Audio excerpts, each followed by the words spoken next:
오늘 하나님께서 주시는 말씀은 누가복음 10장 38절에서 42절의 말씀과 히브리서 6장 19절의 말씀입니다. 네, 저와 교독해서 읽고 마지막 히브리서 말씀은 합독해서 읽도록 하겠습니다. 그들이 길 갈 때에 예수께서 한 마을에 들어가심에 마르다라 이름하는 한 여자가 자기 집으로 영접하더라. 그에게 마리아라 하는 동생이 있어 주의 발치에 앉아 그의 말씀을 듣더니 마르다는 준비하는 일이 많아 마음이 분주한지라 예수께 나아가 이르되 주여 내 동생이 나 혼자 일하게 두는 것을 생각하지 아니하시나이까 그를 명하사 나를 도와주라 하소서. 주께서 대답하여 이르시되 마르다야 마르다야 내가 많은 일로 염려하고 근심하나 몇 가지만 하든지 혹은 한 가지만이라도 족하니라. 마리아는 이 좋은 편을 택하였으니 빼앗기지 아니하리라 하시니라. 히브리서 6장 19절 말씀입니다. 우리 합독해서 읽겠습니다. 시작. 우리가 이 소망을 가지고 있는 것은 영혼의 닷 같아서 튼튼하고 견고하여 휘장 안에 들어가나니. 아멘. 네, 오늘 또 귀한 우리 선교사님 이 자리에 초청하여 또 말씀 듣기를 사모하는데요. 또 포도의 이 다윗의 행렬 가운데 합류하셔서 귀한 성도로서의 소명을 함께 하고 계시고요. 여러분 인간극장 이렇게 레전드 편에 보면 이렇게 박관태 선교사님 이름을 치면 아마 그 시리즈가 이렇게 나오는 것을 볼 수 있는데요. 네, 아주 탁월한 외과 의사이지만 또 몽골에서 귀한 선교적 사명을 감당하시고 현재는 박예병원 총괄 원장님으로 실무하고 계시는 우리 박관태 선교사님 앞으로 모실 때 큰 박수로 맞이해 주셨으면 좋겠습니다.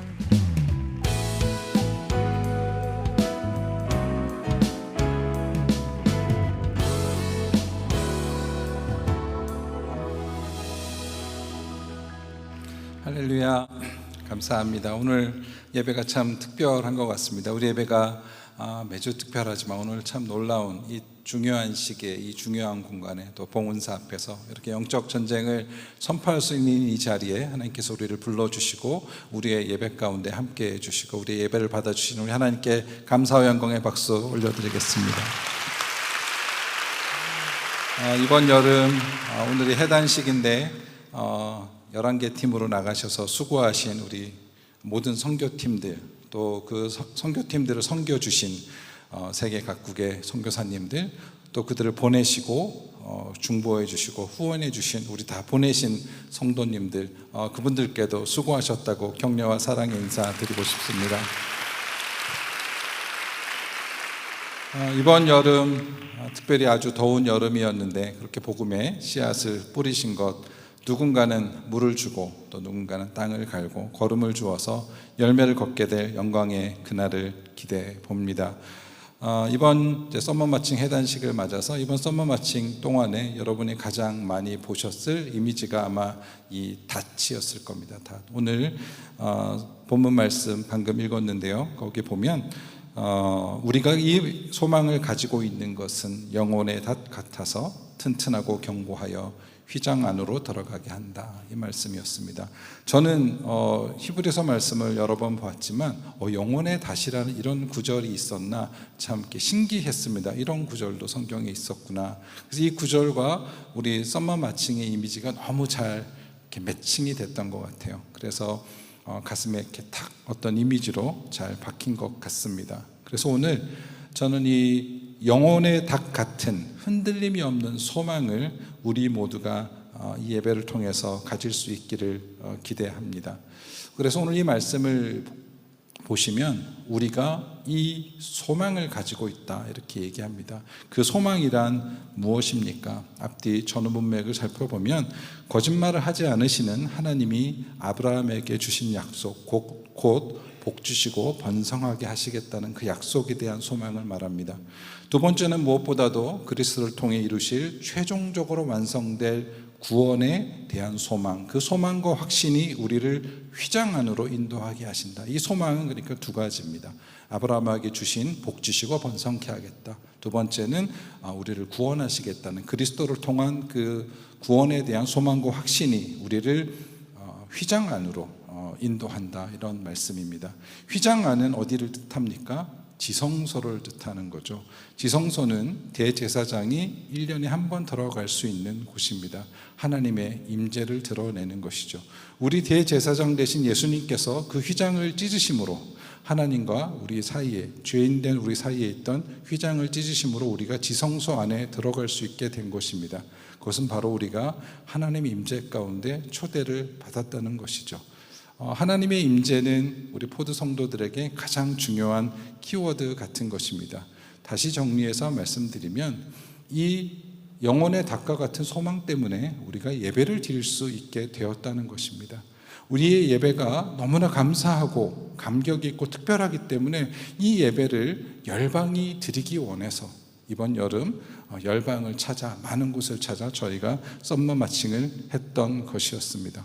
그래서 은혜 가운데 이렇게 보고와 해단식의 자리를 맞으면서 저희에게는 이제 숙제가 남은 것이죠. 해단식 그 이후 우리가 어떻게 할 것인가. 목사님 말씀하셨고 기도 가운데도 말씀했지만 이것이 하나의 끝이 아닙니다. 우리가 하지 말아야 될 첫 번째 착각은 금년 여름 선교의 분량은 이것으로 다 했다. 선교 모드 오프하고 우리 이제 예배에 집중해야 된다. 이것은 우리가 갖지 말아야 될 첫 번째 착각인 것입니다. 우리가 열방을 향한 월십 퍼레이드를 했는데요. 항해를 한 것이죠. 어떤 배가 항해를 나갔다가 항구에 돌아오면 그 배가 와 만선했네. 이번에 항해 잘했다. 이제 항해 끝. 그리고 배를 문 닫아 거는 그런 경우는 없을 겁니다. 다음 항해를 준비해야 하는 것이죠. 그 다음 항해는 더 멀리, 더 오래, 더 거친 곳으로 더 나은 항해를 위해서 준비해야 하는 것입니다. 그것이 저는 선교적 역량이라고 생각합니다. 저희는 아직 개척한 지 오래되지 않았습니다. 어린 교회라고도 볼 수 있습니다. 하지만 이렇게 선교적 역량을 쌓아나가서 언젠가는 한국교회에서 선교 갈 사람 일어나 보라고. 제가 청년회 때에는 선교 갈 사람 초청하는 그런 설교 집회들이 참 많았습니다. 또 요즘 그런 거 찾아보기 쉽지 않습니다. 언젠가는 선교에 헌신할 청년들, 장년들을 초청하고 그들을 훈련시키고 준비시키고 파송해서 그들이 돌아와서 하는 승리의 보고들을 함께 나누고 기뻐하는 더 발전된 해단식이 우리에게 있을 그 영광의 그날을 바라봅니다. 그럼 우리는 그것을 어떻게 감당할 수 있을까요? 왜냐하면 저희에게 좀 어려운 점이 있죠. 예배 공간에 대한 숙제가 있습니다. 늘 매번 나오는 기도 제목이 장기 대관의 문제를 위한 기도 제목이죠. 제가 몽골에 살다 와서 그런지 이 말이 굉장히 와 닿습니다. 몽골 사람들이 유목민이거든요. 저희가 예배 유목민이죠.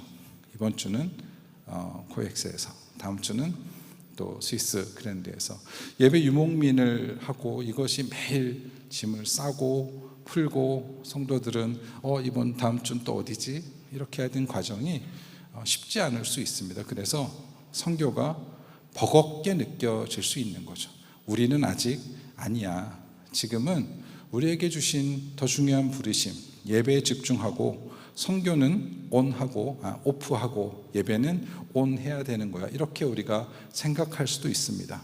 하지만 선교와 예배는 스위치처럼 끄고 켜는 것이 아니라 우리의 삶 전체를 이루는 두 축이라는 사실입니다.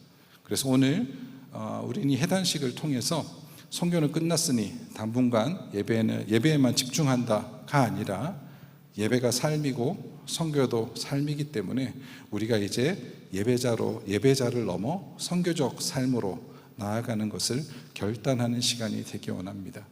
따라서 오늘의 해단식은 끝이 아니라 새로운 시작인 것입니다. 예배자의 삶을 굳게 하면서 선교적 삶을 훈련하고 헌신하는 흔들리지 않는 영혼의 닻을 붙드는 시간이 되었으면 좋겠습니다. 오늘 예배고 마치고 나갈 때 우리 모든 성도님들의 마음에 흔들리지 않는 영혼의 닻이 이렇게 하나씩 가슴 속에 새겨지면 좋겠다 기대합니다. 저는 목사님께서 소개해 주신 대로 오랫동안 의료 선교사로 사역해 왔습니다. 저는 장기 이식 또 혈관외과를 전공한 외과 의사고요. 저의 의사 커리어의 대부분을 해외에서 있었습니다. 몽골에서 13년 있었고 아프리카에서 1년을 있었습니다. 오늘 무척 더우신데 시원한 영상으로 소개 영상을 준비했습니다. 영상 보여주세요.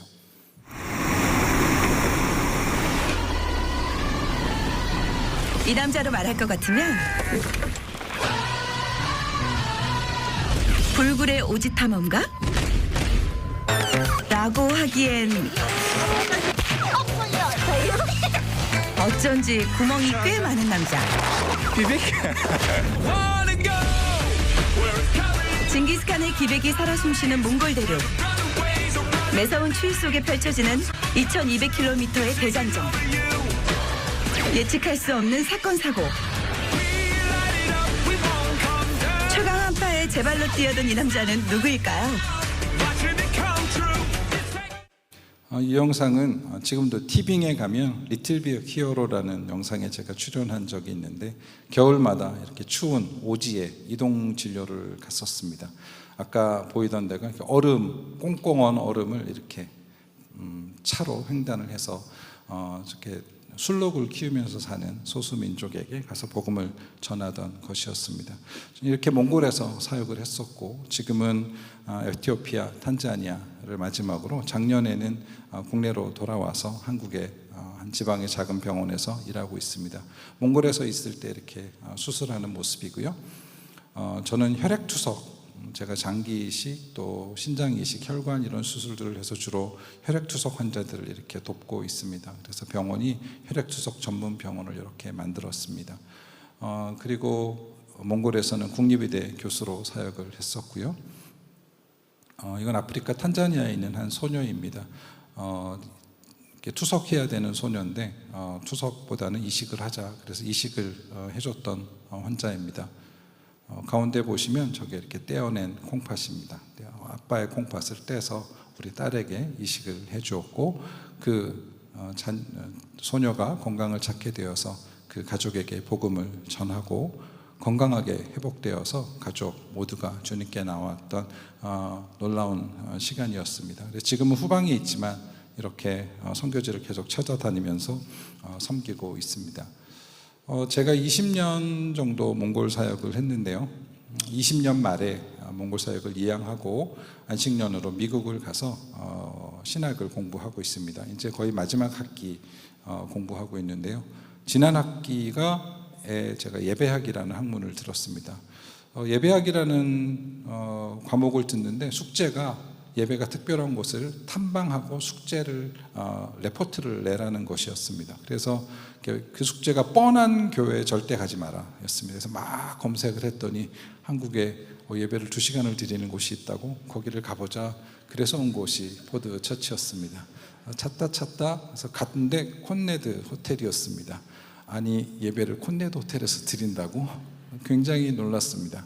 그래서 첫 예배 때 여러분 아마 처음 다 예배 오셔서 그런 감격과 충격들이 좀 있으실 겁니다. 그래서 제가 첫 주에 숙제를 제대로 못했습니다. 예배에 너무 놀래고 충격을 받아서. 그래서 제가 2주 연속으로 와서 숙제를 냈던 기억이 납니다. 그리고 숙제를 발표하는데 미국의 그 신학생들이 많이 놀랬었습니다. 다들 그런 기억들이 있으실 겁니다. 강렬한 첫 예배의 감격과 충격들. 그 첫 만남이 제게는 우연이 아니라 하나님의 예정하심처럼 느껴졌고 그 강렬한 하나님의 임재가 저로 하여금 예배자로 헌신했었던 그 헌신을 다시 깨어나게 해주셨습니다. 그렇게 해서 제가 포드의 공동체 일원이 되었고 오늘 이렇게 하나님의 은혜를 나누게 되었습니다. 저는 청년의 시절에 예배자로 헌신을 했었습니다. 제가 대학생 때, 고등학교 때 경배 찬양에 열심히 헌신을 했었고 열심히 예배자로 살았었습니다. 그렇게 선교지를 다녀와서는 제 마음에 좀 그런 마음이 있었습니다. 이제 그만하면 됐다. 많이 했다. 그러니까 이제 좀 쉬자. 그러니까 선교 모드 오프. 제 의사 커리어의 대부분을 해외에서 있어서 제가 벌어놓은 돈이 없습니다. 노후 준비도 안 돼 있습니다. 그런 거에 집중하자. 그만하면 할 만큼 했다. 자꾸 우리는 그런 거 할 때 이렇게 자꾸 총량의 법칙, 대단한 총량의 법칙을 자꾸 들이미는 거죠. 그런 마음으로 살고 있었는데 예배를 드리다가 하나님의 임재 가운데 들어가면서 다시 한번 헌신이 새로워졌습니다. 왜 그렇게 제가 예배 가운데 충격을 받았냐면 제 20, 30대는 온전히 경배와 찬양, 예배 사역에 헌신되어 있었던 시간이기 때문입니다. 못 믿으실 것 같아서 사진 몇 장 보여드리겠습니다. 저 안 갔죠. 30대 초반에 제가 노래를 잘 못합니다. 심지어 누가 이렇게 예배 인도하면 기타 안 치시냐고, 기타를 저는 이렇게 치지 않고 이렇게 칩니다. 리듬 악기로 쓸 수 있죠. 음악적 재능이 정말 없는데 정말 순종함으로 제가 예배 사역을 감당했습니다. 다음, 이렇게 큰 집회도 인도하고, 다음 우리 하스데반 선교사님 몽골에 모셔서 이렇게 집회들을 인도했습니다. 다음, 그리고 가셔서는 매달 이렇게 1000명이 되는 성도들을 모아서 찬양 모임을 인도하곤 했었습니다. 몽골 최초의 경배와 찬양, 올레이션스 경배와 찬양 CD에 이렇게 프로듀서로 참석을 참여하기도 했었습니다.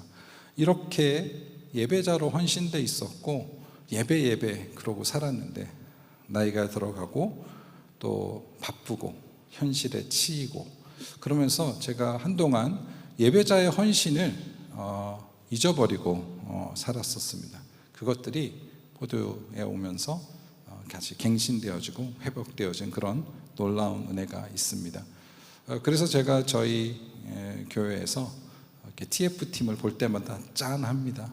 그리고 TF팀 모집한다는 광고를 볼 때마다 정말 속에서 불끈불끈합니다. 정말 사람이 없으면 나라도 할까? 제 20대 때 정말 스피커 나른 기억밖에 없습니다. 경배 찬양에서 정말 라떼 그 시절에는 정말 컨베어 벨트, 카트 이런 게 없었습니다. 정말 생으로. 요즘은 진짜 스피커 작아졌습니다. 참 기술이 좋아졌어요. 그땐 정말 스피커가 얼마나 컸는지 몰라요. 그런 스피커를 나르던 기억들이 있는데, 그래서 지금도 TF팀 모집하면 내가 지금의 저런 거라도 섬겨야 되는데 그런 마음이 들다가도 그러다 허리 다치면 치료비가 더 나간다. 얘야 참아라. 이런 내적 음성을 듣곤 합니다. 그렇게 포대에 와서 예배가 회복되었고 예배자로서의 헌신이 좀 갱신되었습니다.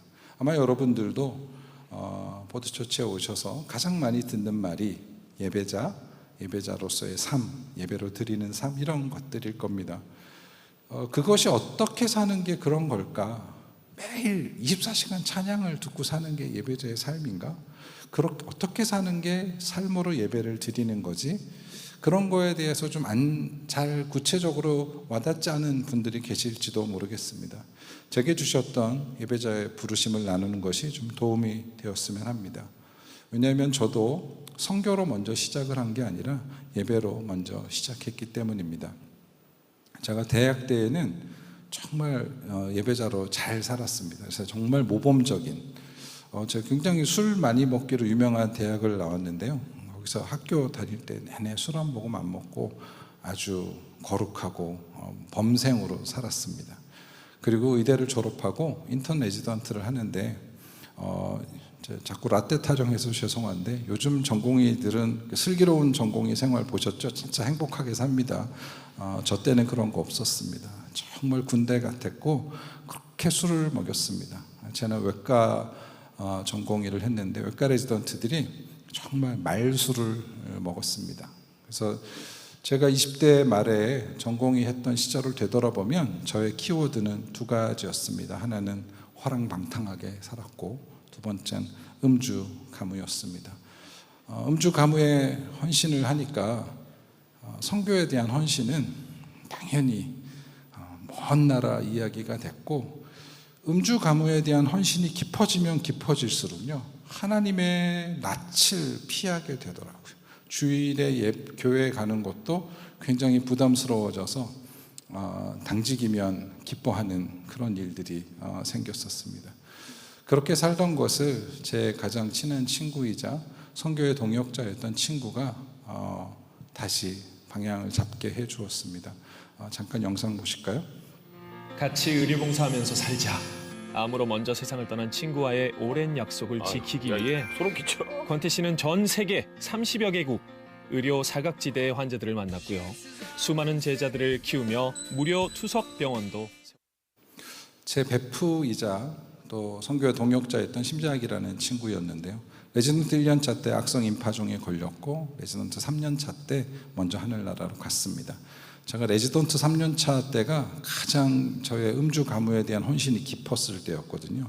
이 친구가 보면서 도저히 안 되겠나 싶었던 거죠. 그래서 너 몽골을 한번 좀 갔다 와봐라. 내 소원이다. 단기 선교 좀 갔다 와라. 그래서 죽어가는 친구의 소원이니 어떡하겠습니까? 그래서 제가 몽골을 한번 다녀왔고 그 시기가 그때를 계기로 제가 다시 한번 회복될 수 있었습니다. 그리고 11월 9일 날 소천했는데 죽기 전에 이틀 전에 전화를 한 거죠. 관태야 미안하다. 무슨 소리야.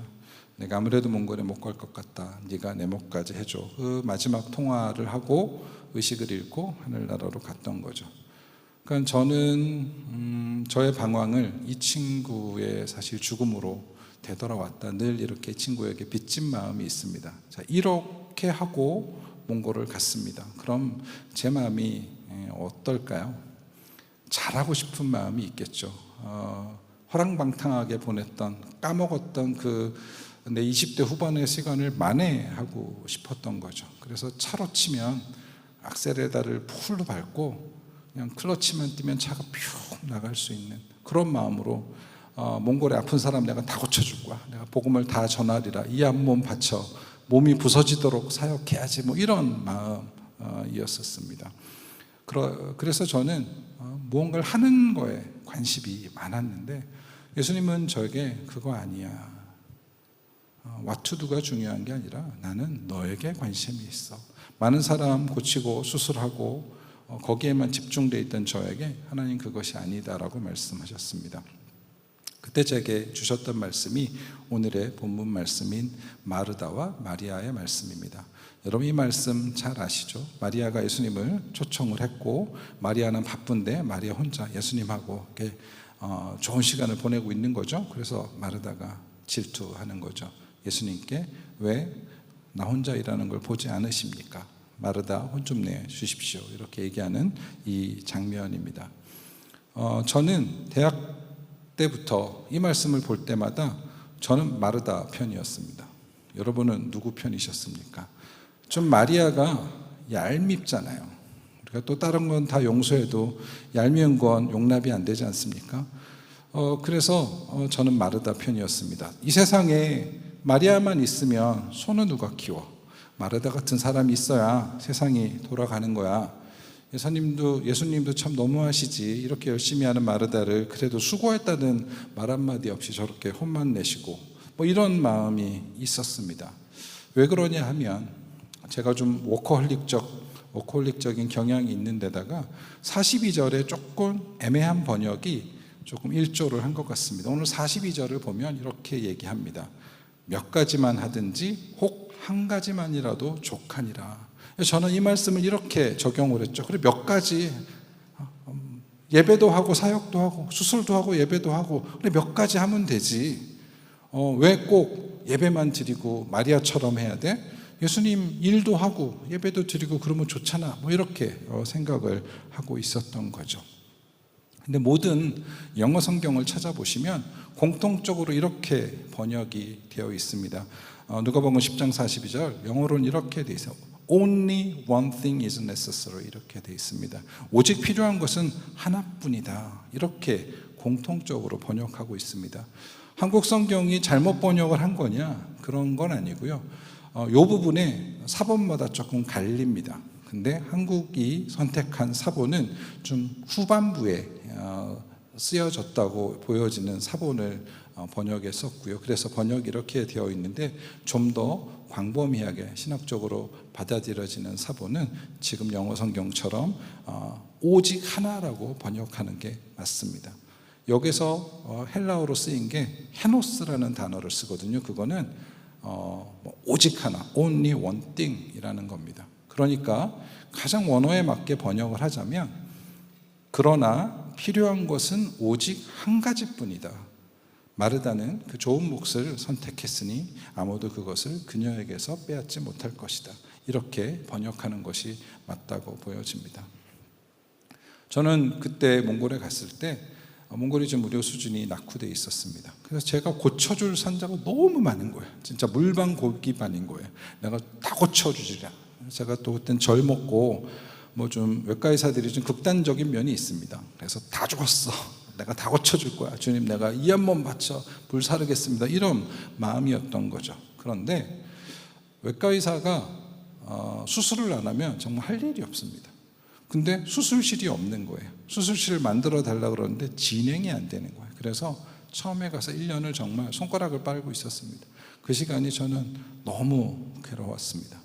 저는 뭐를 해야 직성이 풀리는데 뭐를 할 수가 없는 그런 상황인 거죠.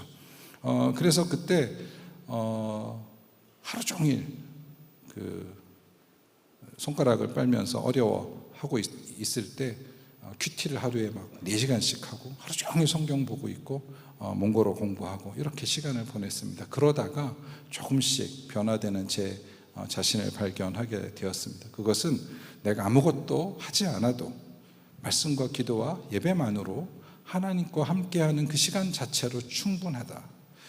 이게 이렇게 즐겁고 감사한 일이구나. 예전에는 내가 뭐를 해야지 됐었는데 내가 무엇을 하지 않고도 주님과 보내는 그 시간 자체만으로 이렇게 좋을 수 있구나를 깨닫게 되었습니다. 그때 이 누가복음 10장이 다시 보이기 시작했습니다. 마르다는 사역자고 마리아는 예배자고 이렇게 이분법적으로 봐야 된다는 말은 아닙니다. 무엇이 주님 편에 더 좋은 것이고 빼앗기지 않을 일인지 우리는 거기에 초점을 맞춰야 됩니다. 마르다에게 예수님이 뭐라고 말씀하십니까? 예수님은 핵심을 꿰뚫어 보셨죠. 그래서 마르다에게 너는 지금 많은 일로 염려하고 들떠 있다. Worried and distracted. 마음이 뺏겨버린 거죠. 이렇게 설명하고 있습니다. 우리 현대인들의 모습입니다. 염려하고 분주하고 붕 떠 있다. 이것을 헬라어 원문으로 보면 더 또렷하게 알 수 있습니다. 이때 쓰인 헬라어 단어가 메림나스라는 단어입니다. 이거는 단순한 걱정이 아니라 마음이 여러 갈래로 나뉜 상태를 나타냅니다. 단순히 걱정하는 게 예수님 어떻게 대접하지가 아니라 거기서 마음이 여러 갈래로 나뉜 거죠. 또 하나 분주하다는 토리바제라는 단어를 쓰는데 이거는 군중이 소란하고 시끄러운 소동, 좀 내적인 동요와 외적 분주함, 마음이 푹 떠 있는 그런 상태를 보여줍니다. 마르다가 예수님이 우리 집에 왔을 때 내가 어떻게 대접을 하지? 사랑하는 예수님에게 최고의 음식을 만들어서 대접해야겠다. 그 마음으로 음식을 잘 만들었다면 그것이 예배가 되었을까요? 저는 그것으로 예배가 충분했을 거라고 봅니다. 저희 교회 TF팀, 메이크업팀 너무나 바쁘게 이것들을 준비합니다. 매일매일 이 장비를 싸고 풀고 정리하는 거 정말 보통 일이 아닙니다. 그들의 예배와 우리 앞에서는 찬양팀의 예배가 하나님께서 동일하게 받으시는 예배인 줄 믿습니다. 그런데 마르다의 심리 상태는 그렇지 않았던 거죠. 메림나스라는 단어로 설명되는 단순한 걱정이 아닌 마음이 여러 갈래로 나뉜 것입니다. 마음이 여러 갈래로 나뉜 것, 그것은 하나님께서 받으시는 진정한 예배가 아닌 것이죠. 마르다의 마음이 어땠을까요? 아마 이렇지 않았을까 싶습니다. 초청은 내게 했는데 저거 봐라, 마리아가 요즘 말로 보면 꼴을 빨고 있네, 이런 느낌이 든 거죠. 그래서 그게 시기, 질투, 용서가 안 되는 거죠. 그래서 화가 났습니다. 그래서 예수님에게 얘기하는 거죠. 쟤 좀 봐보세요. 저 혼자 이렇게 일하는 거 안 보이시냐고. 쟤 좀 혼내주시라고. 자기가 정말 손이 바빴으면 마리아를 조용히 뒤로 불러서 나 좀 도와줘, 이것만 좀 해줘, 이렇게 얘기를 했어야 되는데 영어 성경에 보면 tell her, 이렇게 그녀에게 얘기 좀 하라고. 그걸 지가 얘기하지 왜 예수님한테 그러냐고요. 어떤 동기였을까요? 나 좀 봐주세요. 나 좀 봐주세요. 인정받고 싶은 거죠. 예수님, 내가 초청했잖아요. 왜 나한테 집중을 안 하시고 마리아하고만 그렇게 시간을 보내세요. 인정받고 싶고, 또 당시에는 예수님께서 슈퍼스타셨죠. 그 당시에 슈퍼스타였던 예수님을 우리 집에 초청을 했어요. 그 동기가 있지 않았을까요? 그 예수님을 잘 대접해서, 요즘 버전으로 하면 그런 거죠. 어떤 연예인이 다녀간 집, 뭐 이렇게 되는 거죠. 요즘 마르다가 인스타를 했었다면 정말 인스타 각이죠. 이건 몇 억 뷰 보장되는 거죠. 그렇게 인정받고 싶고 남들에게 보여주고 싶은 그런 마음이 있었던 겁니다. 자기가 중심인 그런 상태, 마음이 여러 갈래인 상태, 하나에 집중하지 못하고 여러 가지를 하고 싶은 그런 상태가 메림나스인 상태입니다. 그런 예수님을 보고, 그런 마르다를 보고 예수님이 뭐라고 하십니까? 마르다야, 마르다야, 2번을 부르십니다. 저는 이 톤 앤 매너가 너무 좋습니다. 저 같았으면 마르다의 속이 뻔히 보이잖아요. 그러면 마르다, 너 지금 뭐 하는 거야? 내가 네 속을 모를 줄 알아. 예배자로 똑바로 서야지. 지금 뭐 하는 거야 지금? 이렇게 정신이 바짝 들게 혼을 냈을 텐데 예수님이 2번 부르십니다. 그럴 때 마르다, 마르다 이렇게 부르셨을까요? 아니에요. 마르다야, 마르다야. 너무나 온유하게 사랑 안에서 안타까워하십니다. 마르다야, 나는 너도 빼앗기지 않을 그 한 가지를 잡았으면 좋겠어. 사람들의 주목, 칭찬, 조회수, 댓글 이런 거 다 빼앗기는 거야. 마리아가 더 좋은 편을 택했고 필요한 것은 딱 한 가지야. 그것은 나와 함께 하는 것, 예배자로 서는 것, 하나님의 임재 가운데 있는 것이야 라고 말씀하시는 줄로 믿습니다. 이렇게 온유하고 사랑이 많으신 예수님이 지금 이 시간 우리에게 또 동일하게 말씀하십니다. 너도 빼앗기지 않을 좋은 편을 택해라, 예배자로 서라, 이렇게 말씀하시는 줄로 믿습니다. 아멘. 그래서 그때 저는 내가 마르다였구나 깨달았습니다. 내가 여러 갈래로 마음이 나눠져 있었구나. 여러 일로 염려하고 분주하고 내 마음이 바빴지만 결국은 내 앰비션이 문제인 것을 깨달았습니다. 왜냐하면 그땐 몽골에서 복강경 수술이 없을 때였어요. 제가 복강경 수술을 잘하거든요. 내가 복강경 수술의 아버지가 되어주지, 내가 몽골의 레전드가 되겠어, 뭐 이런 앰비션 있었습니다. 솔직히 콜링이 아닌 앰비션으로 하나님께 헌신했다는 걸 포장해서 결국은 제가 인정받고 싶었던 거죠. 헌신이라는 이름으로 인정받고 싶었고, 하나님께 무엇을 해서 영광을 돌린다는 것은 핑계였습니다. 왜냐하면 그분은 내가 무엇을 해서 채우는 것이 필요 없는 완전하신 하나님이시기 때문입니다. 하나님은 what to do가 아닌 who I am에 관심이 있으셨습니다. 그래서 제가 변화되었습니다. 무엇을 하지 않아도 하루 종일 주님하고, 마리아가 예수님과 뭘 했는지 모르지만 저도 하루 종일 말씀 보고 또 보고 씹어먹고 뜯어먹고 하루 종일 봐도 그것으로 너무 좋은 거예요. 현지어 공부하고 예배 드리고 몽골어 찬양 배우고 이런 시간들로 하루를 예배 가운데 살았었습니다. 그때 저는 그렇게 하나님께 기도하고 고백했던 것이 기억이 납니다. 내게 제일 소중한 게 있다면 그렇게 고생해서 외과 전문의가 되었고 내 친구가 죽음으로 나를 몽골에 보냈는데 내게 제일 소중한 거 외과의사 전문의 자격증이죠. 근데 이것도 내려놓을 수 있습니다. 주님이 원하시면 저 몽골에서 수술 안 해도 돼요. 나 이렇게 하나님하고 하나님 자체로 만족하며 이렇게 살 수 있습니다. 고백할 때 드디어 사역의 문을 열어주셨습니다. 너무 감격스러웠고 그래서 모든 수술에 기도로 수술을 시작했습니다. 사진 보여주실까요? 이렇게 수술하기 전에 이렇게 모든 스텝들과 다 몽골 스텝이었고요. 다음 이렇게 같이 기도하고 다음 우리 옆에 집사람이랑 같이 이렇게 수술했습니다. 저희 집사람은 산부인과 의사인데요. 이렇게 저를 수술을 도와주곤 했었습니다. 이렇게 수술하면서 찬양 들으며 찬양을 부르며 하도 찬양을 들으니까 우리 스태프들이 다 그 찬송들을 아는 거죠. 그래서 예배가 정말 찬양 집회처럼 그렇게 해서 잘 나으면 그 당시에는 복강경 수술하면 이렇게 배를 다 째고 했거든요. 근데 저 혼자 복강경을 하니까 그 사람들한테 저는 마술사라고 막 사람들이 그랬어요. 그래서 제가 이렇게 가면 뭐 화들짝 놀래요. 며칠씩 입원했었는데 하루 만에 막 퇴원하고 그러니까. 그러니까 복음이 너무 잘 전해지는 거죠. 하나님의 은혜로 나았고 하나님이 당신을 고쳐주셨다. 그렇게 뭐 전도도 잘 되고 그러면 매일매일이 너무 행복한 겁니다.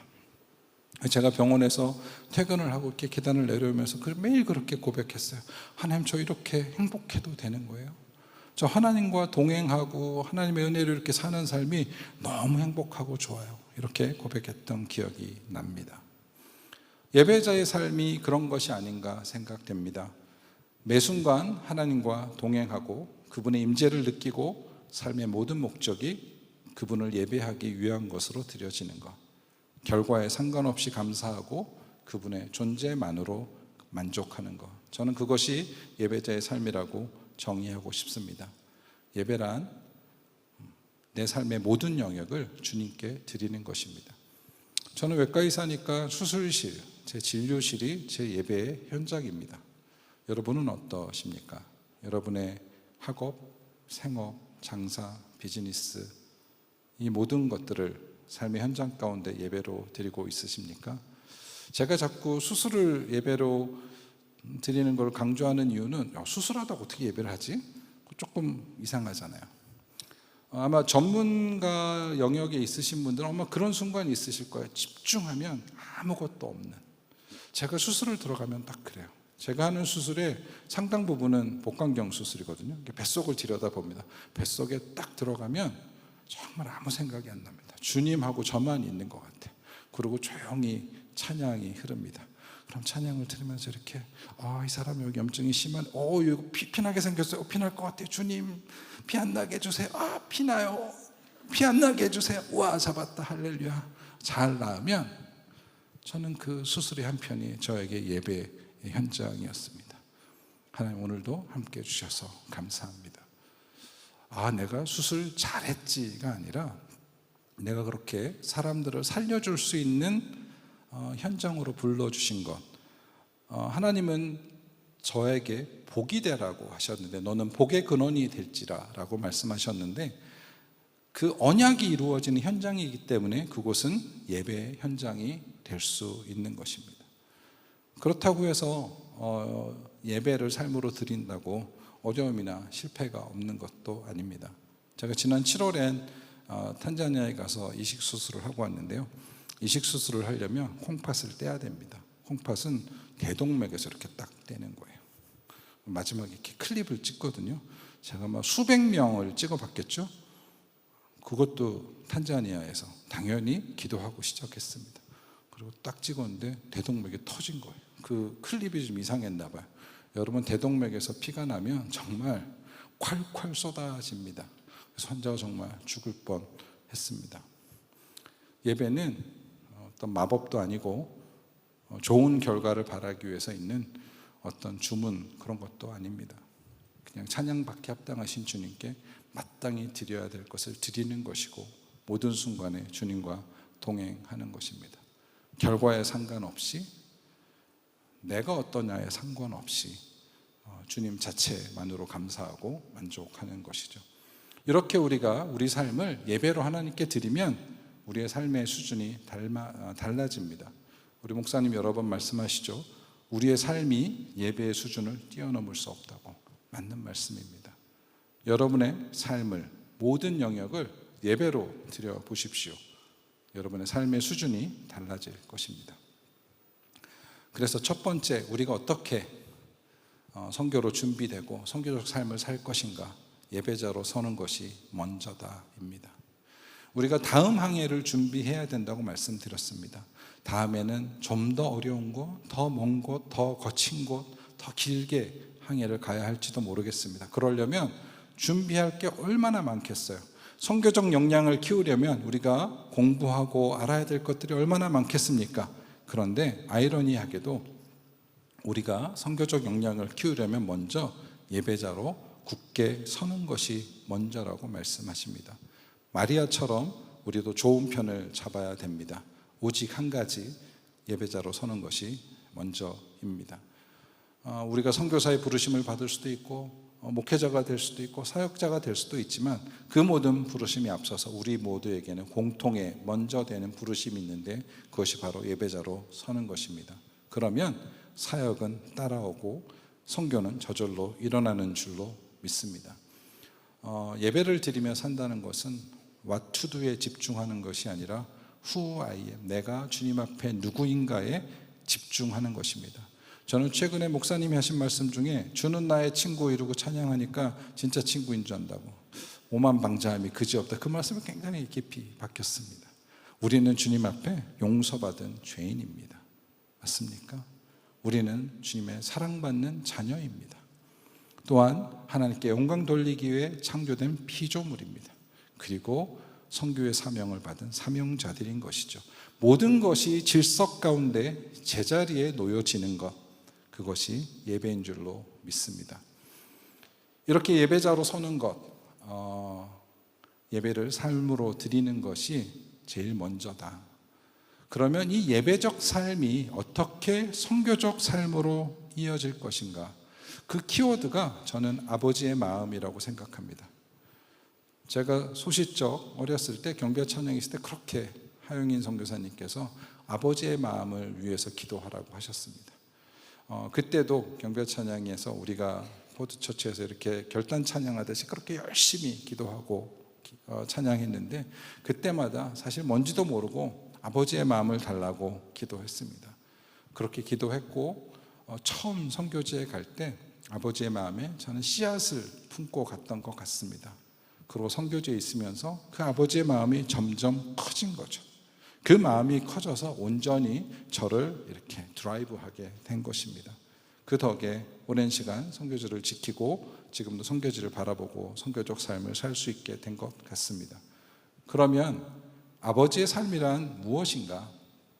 한마디로 말씀드리면 아버지의 삶은 불쌍히 여기는 마음입니다. 민망히 여기는 마음, 측은지심, 특별히 하나님을 알지 못해서 죽어가는, 복음을 알지 못하는 영혼들을 향한 어찌할 수 없는 안타까움이 아버지의 마음이다, 이렇게 말씀드릴 수 있겠습니다. 성경에 보면 이런 구절이 수도 없이 많이 나오죠. 마태복음 9장 36절을 보시면 무리를 보시고 불쌍히 여기시니 이는 그들이 목자 없는 양과 같이 고생하며 기진함이라.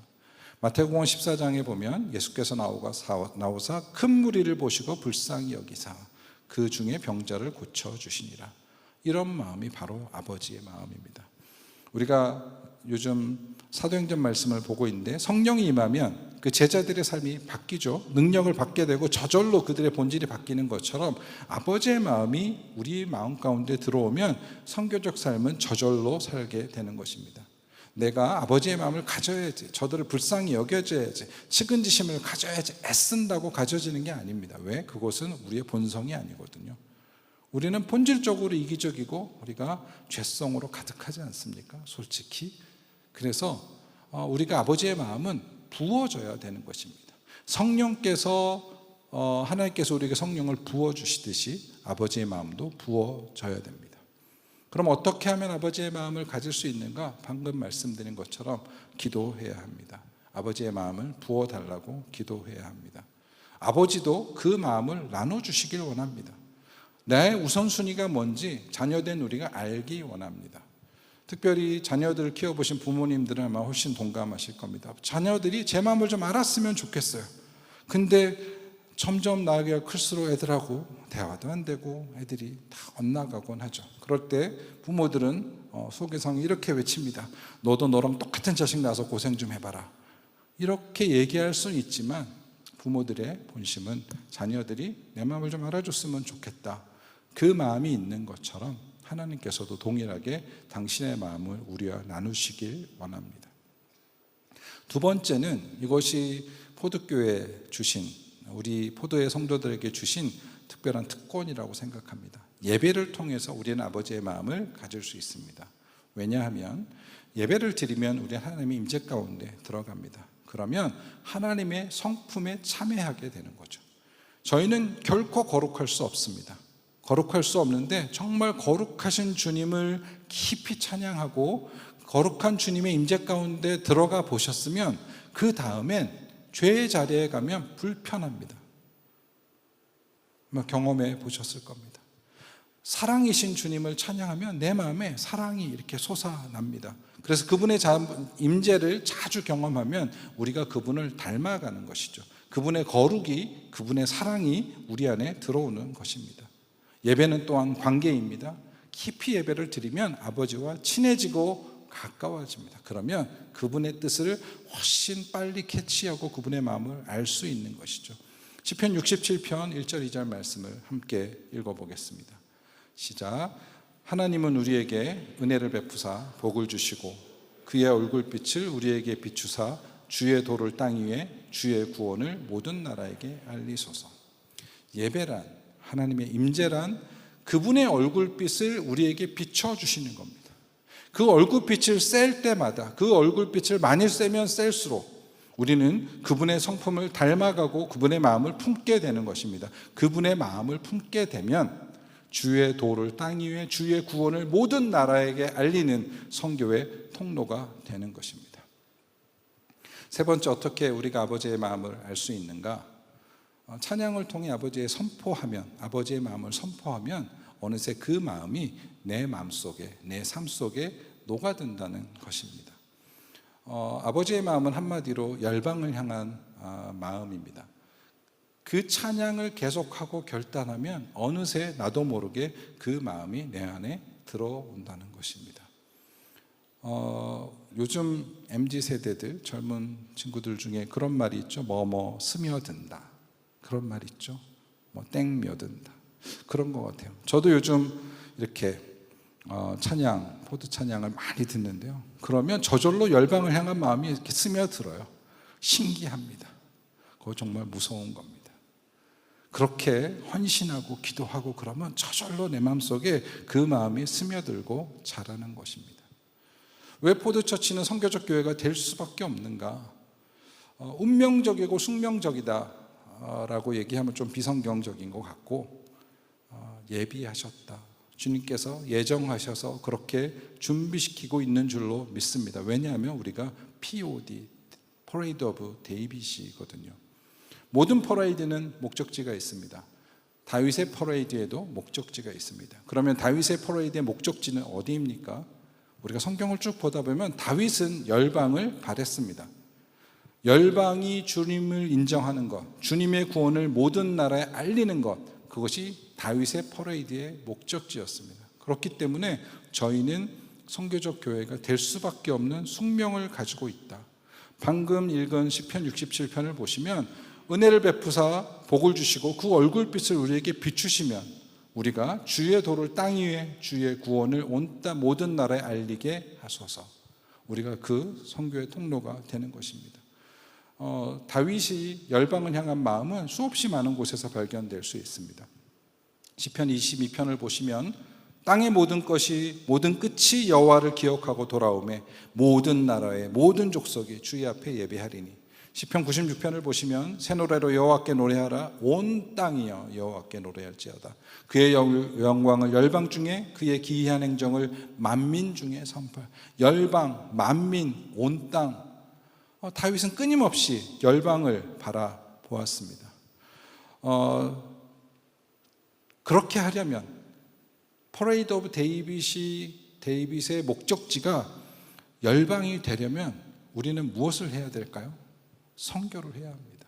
선교하지 않고 어떻게 열방을 향해 나아갈 수 있겠습니까? 그래서 포드처치는 선교적 교회가 될 수밖에 없는 부르심을 가지고 있다, 이렇게 확신합니다.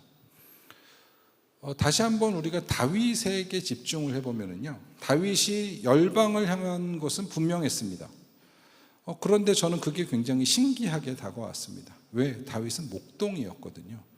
저는 몽골에서 오래 살았습니다. 몽골에서 오래 살면서 목동들을 참 많이 봅니다. 몽골 말로 목동을 말칭이라고 하는데요, 그 말에는 약간 좀 폄하하는 뜻이 있습니다. 무식한 사람, 뭐 이런 뜻이 있어요. 말칭이래 그러면. 왜냐하면 그 친구들은 그냥 양, 소 이런 거 키우는 거밖에 모르거든요. 아무것도 모르거든요. 그래서 조금 그런 뜻이 있습니다. 그런데 그 당시 기원 전인데 세계 지도도 없었고 열방의 사람들을 만나보지 못했을 텐데 어떻게 다윗이 열방을 알 수 있었을까? 그 마음은 대체 어디서 왔을까? 그게 저는 참 궁금했습니다. 어떻게 다윗은 열방을 향한 그런 고백을 그것이 가능했을까요? 그것은 역시 다윗도 하나님의 마음을 가진 예배자였기 때문입니다. 예배 가운데 성령의 감동으로 하나님의 마음을 품게 되었고 열방을 향하게 된 것입니다. 제가 그렇게 고백했죠. 예배자로 먼저 섰고 하나님의 마음을 품어서 선교지에 나아갔다고. 이것은 저의 간증이 아니라 다윗에게도 그렇게 역사하셨던 것입니다. 예배자로 서는 것이 먼저고 거기서 아버지의 마음을 알게 되면 우리는 저절로 열방을 향하게 되는 것입니다. 그래서 그런 공식이 성립합니다. 예배자 플러스 아버지의 마음은 선교적 삶, 열방을 향하는 것이라는 것입니다. 그 역사가, 그 공식이 다윗의 퍼레이드, 다윗의 행진을 이어가고 있는 우리에게도 동일하게 임할 줄로 믿습니다. 탄자니아 팀들이 마지막으로 이제 테이프를 끊으셨는데요. 우리 탄자니아 사진 몇 장 보겠습니다. 너무 아름답게 사역하고 있는 모습입니다. 다음. 제가 1년에 3번씩 탄자니아를 갑니다. 제가 탄자니아에서 한 6개월 정도 산 것 같은데요. 보면 흑인들이 찬양하고 이렇게 동글동글한 애들이 이렇게 보면 이렇게 머리카락 꼬불꼬불한 것도 얼마나 예쁜지 몰라요. 아마 우리 탄자니아 팀들 다 동일하게 느끼셨을 겁니다. 그들이 예배하는 것들을 보면 정말 저들이 하나님을 알았으면 좋겠다. 그래서 진심으로 예배드렸으면 좋겠다. 그 마음이 불일 듯 일어납니다. 그게 너무나 자연스러운 마음이고 그것이 다윗의 마음이고 우리가 다윗의 퍼레이드를 이어갈 강력한 동기가 됩니다. 또한 왜 이 시대에, 왜 이것이 우리의 시대적인 사명인가? 퍼레이드 오브 데이빗인가? 아까 영상에서 보면 하얀 히잡을 쓰고 있는 애들이 막 찬양하고 따라 부르는 거 보셨죠? 걔들은 다 무슬림입니다. 이번에 탄자니아 팀들이 탄자니아 해변가를 갔는데 거기는 다 무슬림 지역입니다. 그런데 찬양은 애들이 같이 드려요. 잘 모르거든요. 그냥 예배를 드려요. 뭔지도 모르고 드렸겠죠. 그런데 이것이 그냥 한번 예배 드리고 끝난 게 아니라 우리의 찬양과 예배가 그들의 영혼을 한번 흔들어 놓는 것입니다. 그 세계에서 무슬림의 억압과 그 세대에서는 느낄 수 없는 그런 어떤 기쁨, 감동, 평안을 느끼는 것이죠. 그래서 예배를 통한 선교 전략은 이 마지막 시대에 가장 어려운 선교지를 뚫을 가장 강력한 무기인 줄 믿으시기 바랍니다. 그래서 마지막 시대에 포드처치는 예배를 통해 선교해야 합니다. 그런 시각으로 한번 우리 포드처치의 찬양을 한번 돌아보시기 바랍니다. 오늘도 우리 마지막 찬양도 그랬고 온 땅이여 여호와를 노래해 예수 열방의 소망 산에서 거리에서 그 이름 선포해 수도 없이 많은 열방을 향한 찬양, 선교적 찬양을 하는 것을 볼 수 있습니다. 왜 우리의 찬양이 특별할까요? 그건 선곡이 있어서 그렇죠. 우리가 다윗의 행진 퍼레이드 오브 데이빗을 이어가고 있기 때문에 다윗의 이 열방을 향한 세계관이 우리 찬양에 반영된다고 믿습니다. 제가 포드처치에 와서 내가 이렇게 모르는 찬양이 많았나? 깜짝 놀랐습니다. 왜냐하면 제가 늘 이렇게 CCM 이렇게 듣는데 먼저 그런 거 있잖아요. 멜론 이런 데서 이렇게 순위대로 된 그런 것만 쭉 들었거든요. 듣다 보니 알겠어요. 그런 데서 듣는 찬양이 다 자기 간증적인 찬양입니다. 저도 주는 완전합니다. 저는 연약합니다. 오늘 하루를 힘겨워합니다.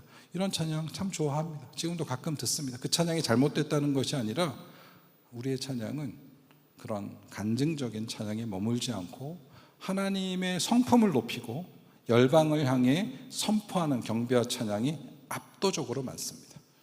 이것 또한 하나님께서 포드처치를 열방으로 부르신 증거라고 믿습니다. 우리를 선교적 삶으로 이끄시는 하나님의 준비인 줄 믿습니다. 아멘. 왜? 그 찬양을 계속하면 그게 스며들거든요. 예배자로 서는 것이 먼저입니다. 그리고 하나님의 마음을 알게 되면 우리의 마음과 삶은 저절로 열방을 향하게 됩니다. 예배자 플러스 아버지의 마음은 열방을 향한 삶, 선교적 삶, 이 공식을 잊지 마십시오. 그렇게 되면 우리 예배자의 삶이 선교적 삶으로 필연적으로 이어지게 됩니다. 그 마음이 커지면 선교사로 나가는 것입니다. 우리는 보내게 되는 것이고, 지속 가능한 선교, 가장 거친 곳, 가장 예배하기 힘든 곳, 예배로 뚫고 나가는 것입니다. 가장 거친 바다를 항해하는 항해를 우리는 준비해야 하는 것이죠. 그래서 포드처치를 예정하시고 준비하셔서 사용하실 하나님을 기대합니다. 신실하신 하나님께서는 우리 다윗의 이 예배의 행렬이, 월십 프레이드가 선교로 이어지게 하실 것입니다. 진정한 예배가 가장 강력한 선교의 무기가 될 것입니다. 아멘. 그러면 이것으로 충분한가? 예배자로 섰고 아버지의 마음을 가져서 선교적 삶을 살기로 결단했습니다. 이것으로 충분할까요? 아닙니다. 한 단계가 더 있습니다. 여러분, 우리가 2주 전에 나눈 말씀을 기억하시죠? 빌립을 통해서 이티오피아 내시에게 말씀을 나눴던 거 다 기억하시죠? 네. 이 느낌이었습니다. 동일하게 기억하십시오. 한 영혼을 향한 한 사람의 헌신으로, 한 사람의 순종으로 한 나라가 바뀌어 돌아왔던 그 사건입니다. 제가 이티오피아가 마지막 선교지여서 이 말씀이 더 제게 크게 다가왔습니다. 그런데 저는 다른 한 부분이 더 크게 다가왔습니다.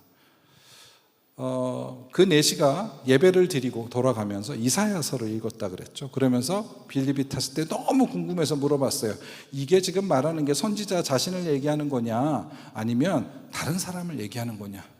자, 여러분에게 묻겠습니다. 여러분은 어떻게 대답하시겠습니까? 그랬더니 빌립이 이사야에서 시작해서 말씀을 쫙 풀어가지고 예수님에게까지 이어지는 복음을 전하고 그 자리에서 세례를 주었다. 여러분은 그 과정을 어떻게 복음을 제시하시겠습니까? 아마 상당히 훈련된 사역자가 아니고서 쉽지 않은 질문입니다.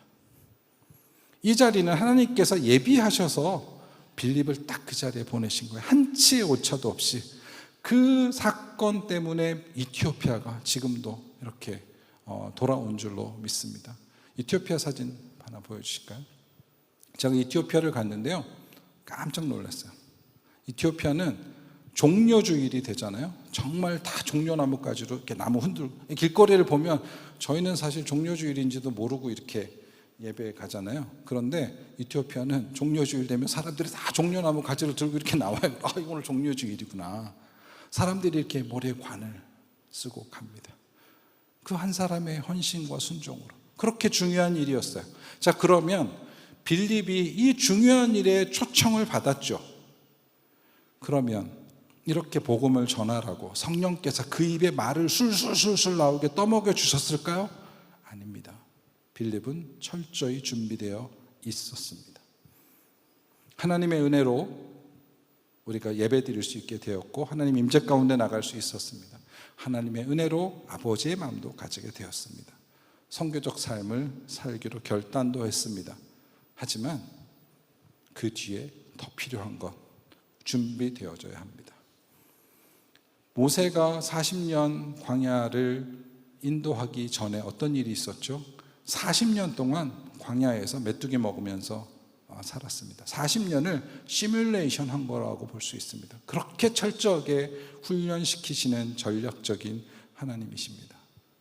하나님의 이 준비에 있어서는 이런 말을 써서 얄짤없으신 하나님이세요. 봐주시는 게 없으세요.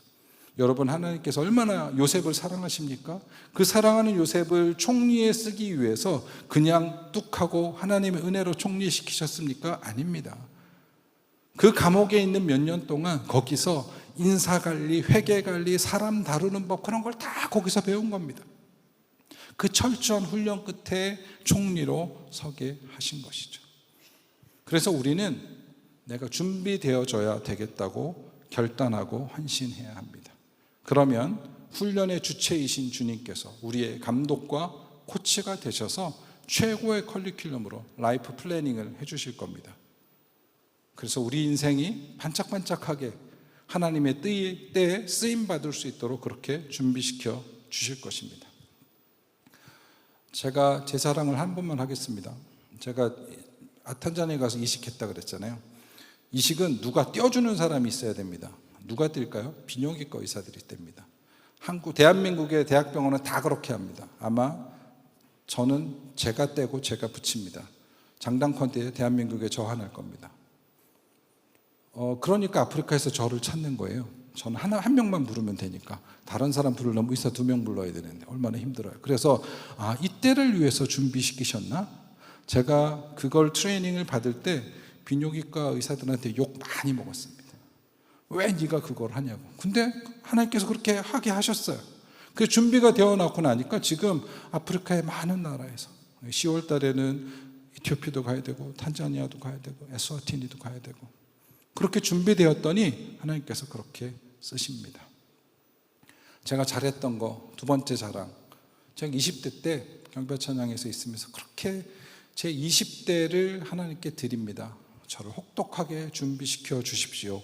뭣도 모르고 그렇게 기도했습니다. 근데 하나님께서 그렇게 준비시켜 주셨고 30대가 되어서 선교지에 나갈 수 있었습니다. 우리가 할 일은 그렇게 준비하겠다고 결단하고 그 믿음의 첫 발걸음을 떼는 겁니다. 예배적 삶에서 선교적 삶으로 나아가겠다고 결단하고 우리 인생을 온전히 하나님께 의탁하는 것입니다.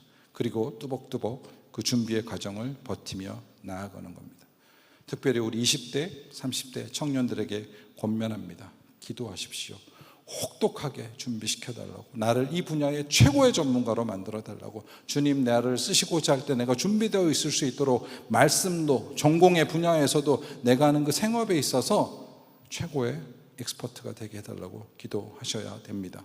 그리고 그 대가를 치를 각오를 하셔야 됩니다. 쇼컷은 존재하지 않습니다. 그렇게 빌립을 쓰셨던 것처럼 우리 모든 청년들을, 우리 장년들을 쓰실 하나님을 기대합니다.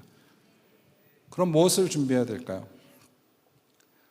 이 얘기는 또 긴 얘기라 딱 3가지로 정리하겠습니다. 바로 실력, 전투력, 선교력입니다. 밑줄 짝입니다. 3력이라고 정리하겠습니다. 우린 실력이 있어야 됩니다. 빌립이 그 질문을 딱 듣고 그거 이사야의 말씀인데 이사야에서 그렇게 예수님을 예언하셨고 예수님이 우리를 통해서 그렇게 고난을 받으셨고 이신칭의 교리서부터 쫙 가서 세례로, 그게 우리 정리가 되어 있고 훈련이 되어 있고 실전 연습이 되어 있어야 하는 것입니다. 말씀의 실력, 기도의 실력, 예배의 실력, 전공의 실력. 저는 외과 의사니까 수술을 잘해야 되고 선생님들은 잘 가르치셔야 되고 머리를 깎으시는 분들은 머리를 잘 깎으시고 요리를 하시는 분들은 요리를 잘 하시고 그런 최고의 실력을 갖춰야 됩니다. 두 번째는 전투력입니다. 웬 전투력? 제가 포도 와서 놀랬던 것 중에 두 번째가 내가 이렇게 모르는 찬양이 많다고?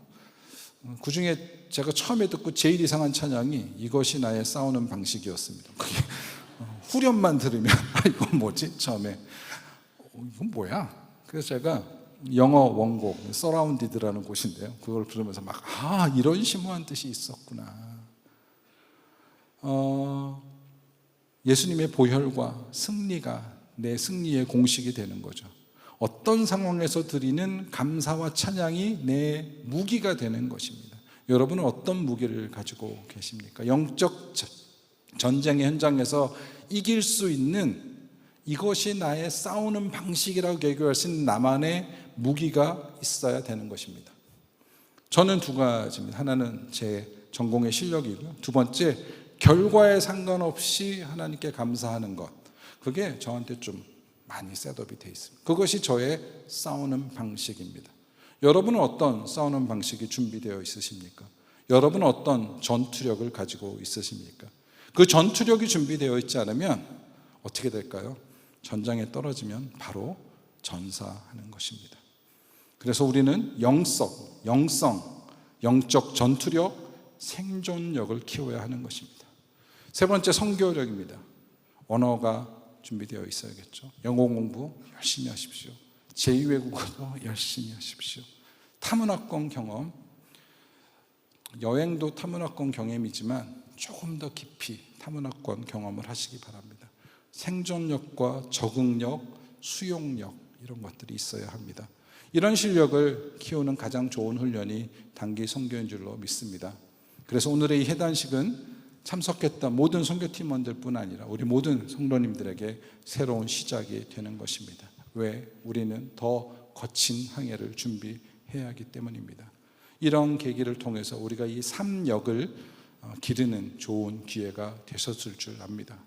그래서 내년에는 우리가 저런 데도 갔다고 조금 더 준비하셔서 저하고 저 영하 30도 한번 가시죠. 영하 30도에 이렇게 침낭하고 거기서 하면 정말 코에 고드름이 달립니다. 일주일간 못 씻습니다. 훈련해야 됩니다. 우리 특별히 자매님들 안 씻는 거 훈련하셔야 됩니다. 그렇게 우리가 전투력을 키워야 하는 것입니다. 말씀을 좀 정리하겠습니다. 오늘 몇 가지 키워드를 드렸습니다. 예배자로 서는 것이 먼저다. 거기에 하나님의 마음이 더해지면 선교적 삶은 저절로 사라집니다. 그리고 실력이 필요하다. 그것을 위한 준비와 헌신이 필요합니다. 제가 처음에 영혼의 닭과 같은 소망, 이 히브리서의 말씀과 같은 그 소망을 영혼의 닭처럼 튼튼하고 견고하고 흔들리지 않는 소망을 가졌으면 좋겠다 말씀드렸습니다. 그 소망은 무엇이어야 할까요? 우리 포드의 모든 성도들이 예배자로 서는 것입니다. 하나님 아버지의 마음을 갖는 것입니다. 그리고 다윗이 그랬던 것처럼 열방을 향해 그 행진을 이어가는 것입니다. 그리고 그 일을 위해 철저하게 준비되는 것입니다. 아멘. 그것이 나의 소망, 우리의 소망, 포도의 소망이 되어야 합니다. 저는 이 이미지를 이렇게 딱 어떤 이미지, 사진처럼 보관하면 좋을 것 같아요. 우리가 썸만 마칭함이 닷이라는 이미지가 있잖아요. 그런 것처럼 어떤 이미지로 했으면 좋겠어요. 2주 전에 우리가 찬양했었을 때 이런 찬양을 했었는데 기억나실까요? 흰옷 입은 주의 순결한 백성, 주의 영광 위에 이제 일어나 열방을 치유하며 행진하는 영광의 그날을 주소서. 이 찬양 기억나십니까? 부흥 2000의 일부죠. 흰옷 입은 주의 순결한 백성은 무엇을 말할까요? 예배자로 서는 것입니다. 하나님 우리 모두를 흰옷 입은 주의 순결한 백성이 되라고 부르십니다. 우리 모두가 진정한 예배자로 서야 합니다. 그 백성들이 주의 영광을 위해 이제 일어나는 것입니다. 그것은 무엇입니까? 아버지의 마음을 품고 선교적 삶을 살겠다고 결단하는 것입니다. 그리고 나서 우리가 해야 될 것, 포도처치가 해야 될 것, 그것은 열방을 치유하며 행진하는 것입니다. 열방을 향한 행진, 그것이 바로 우리 포도처치해 주신 영혼의 닭과 같은 소망인 줄 믿습니다. 아멘.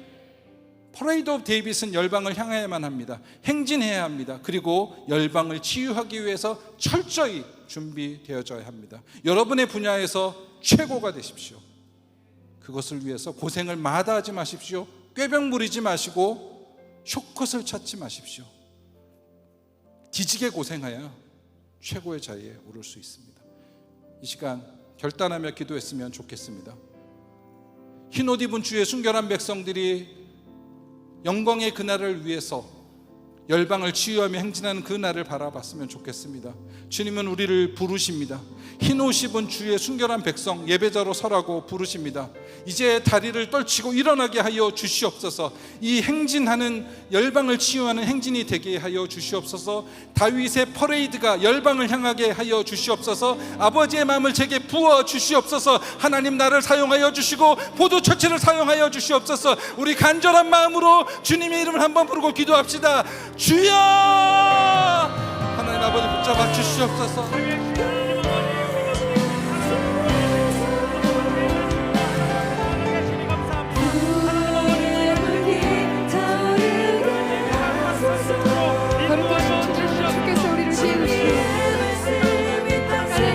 열방을 향한 아버지의 마음을 품은 자들과 한 사람의 예배자로 주님 앞에 우리 자신을 다시 드릴 수 있기를 원합니다. 오늘 이 예배가 열방을 향한 우리의 인생의 새로운 시작점이 되게 하시고 새로운 행진의 출발점이 될 수 있도록 역사하여 주시옵소서. 각 사람 가운데 주님의 새 영으로 기름 부어주시고 주님 사랑하는 마음으로 주님 앞에 예배하는 마음으로 그 열방을 깨우는 예배자로 주님 다시 한번 온전히 헌신되어질 수 있도록 주여 역사하여 주옵시옵소서. 주의 권능의 날에 흰옷 입은 자들이 주님 앞에 즐거이 헌신하는 그 영광스러운 새날이 우리 가운데 열려지게 하여 주시옵소서. 부흥의 불길 타오르게 하소서. 진리의 말씀 새롭게 하소서. 은혜의 강물 주님 우리가 주 앞에 그 성령의 불 사랑의 불 복음의 불을 품은 자로 일어서기를 원합니다. 흰옷 입은 주의 순결 앞에서 주의 영광 위에 이제 일어나 열방을 치유하며 행진하는 영광의 날을 주소서. 이 시간 우리가 한 번 더 기도하며 나아가기를 원합니다. 우리 마지막으로 한 번 더 기도하며 나아갈 때 사랑하는 여러분, 선교사님께서는 수술하는 그 수술의 집도의 시간이 예배적 시간, 예배적 현장이었다라고 고백하셨습니다. 여러분, 다윗은 목동이었고 양을 치는 목자였지만 그의 비전은 열방과 세계 가운데 하나님 한 분이 높임을 받으시는 것을 향해 있었어요. 여러분, 오늘 여러분의 인생의 현실적 현장이 무엇을 말해주고 무엇을 하는 사람인지, 그러나 여러분 그 하는 일이 여러분의 인생을 결정하는 것이 아니라 그 현장이 예배적 현장이 되고 선교적 현장이 되고 예배가 없는 곳에 예배를 선포할 수 있는 하나님의 마음, 그 스피릿이 여러분의 인생을 주도한다면 여러분 무엇을 하든지 그 삶의 현장이 예배적 현장이요 선교적 현장이 될 줄로 믿습니다. 열방을 구하라, 그리하면 내 소유가 땅끝까지 이를 것이라고 말씀하신 그 하나님 앞에서 우리 한 번 더 기도하며 나아가기를 원합니다. 사랑하는 주님, 오늘 우리의 삶이 주님 예배하는 삶으로 새로워지기를 원합니다. 열방을 자유케 하는, 복음으로 열방을 자유케 하는 선교적 삶으로 주 앞에 재헌신될 수 있게 되기를 원합니다. 다윗의 세계가, 다윗의 스피릿으로 하나님이 모든 다윗 생년의 이 퍼레이드의 끝이 열방을 향하게 하여 주시고 주님 앞에 엎드린 그 예배적 헌신이 선교적 삶의 확장으로 이루어질 수 있도록 역사하여 주시옵소서. 우리 그렇게 새 삶을 결단하며 우리 주의 한번 부르짖고 없지만 동성으로 기도하겠습니다. 주여, 사랑하는 주님, 오늘 이 시간 우리가 주님 앞에 기도하며 나아갑니다. 거룩하신 주님께서 이 가운데 임재하셔서 우리가 주님 앞에 우리의 삶을 예배자로 재헌신시키며 선교적 삶으로 주님 앞에 우리가 우리의 삶을 드리며 나아가기를 원합니다. 존귀하신 주님 오셔서 우리의 삶을 받아주시고 우리의 현실적인 삶의 현장과 우리의 모든 삶의 일상의 현장이 그 예배적 삶의 현장, 선교적 삶의 현장이 될 수 있도록 주님 역사하시고 함께하여 주시옵소서. 기름 부어주시는 하나님 앞에서 우리가 그렇게 우리의 삶을 재현하며 역전이 삶의 재갱신이 이루어질 수 있는 주님께 될 수 있기를 원합니다. 존귀하신 주님 역사하여 주시옵소서. 오늘의 가운데 기름 부어주옵소서. 무엇과도 누구와도 바꿀 수 없네.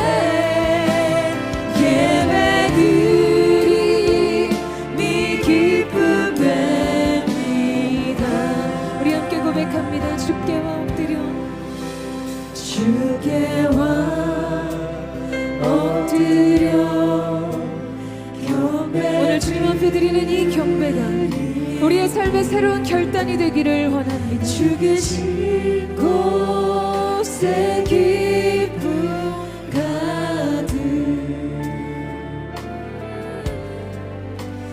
무엇과도 누구와도 바꿀 수 없네 예배드림이 기쁨 됩니다 무엇과도 누구와도 바꿀 수 없네 예배드림이 우리 다시 한번 주님 앞에 우리의 마음을 들며 주님 그렇습니다. 무엇과도 누구와도 바꿀 수 없네 예배드림이 우리 마지막으로 한 번 더 고백합니다. 주님 무엇과도 누구와도 바꿀 수 없네